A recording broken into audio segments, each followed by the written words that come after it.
అల్లు అర్జున్ అభిమానిగా చెప్తున్నా, తగ్గేదేలే కాదు, కొంచెం తగ్గు.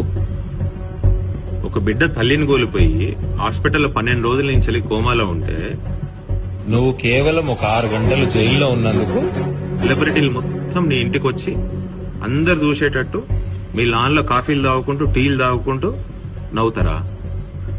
అంటే ప్రాణాన్ని విలువయ్యారా మీరు?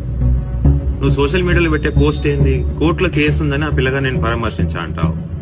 అంటే కోర్టు పిచ్చిదా? నువ్వు పెట్టే సోషల్ మీడియా పోస్టులు చూడదా? మొత్తం నీ చిత్ర యూనిట్, నువ్వు, నీ కుటుంబ సభ్యులు, నీ అభిమాన సంఘాలు హాస్పిటల్కి వెళ్లి ఆ పిల్లగాడు కాళ్ళ మీద పడి క్షమాపణ చెప్పండి. హాస్పిటల్ ఎక్స్పెన్సెస్ మొత్తం మేము పెట్టుకుంటాము అంటే పైసా బల్పా? పైసలు పెట్టుకుంటే ప్రాణం వస్తుందా? వాళ్ళమ్మ తిరిగి వస్తుందా? ఇవే తగ్గించుకోండి. నువ్వైనా నేనైనా హాస్పిటల్లో ఉన్న ఆ పిల్లగాడైనా అంతా ఒకటే, అందరిది ఒకటే ప్రాణం. నీకు నిజంగా ముఖ్యమంత్రి అవ్వలేదు ఈ రాష్ట్రానికి? ఈ రాష్ట్ర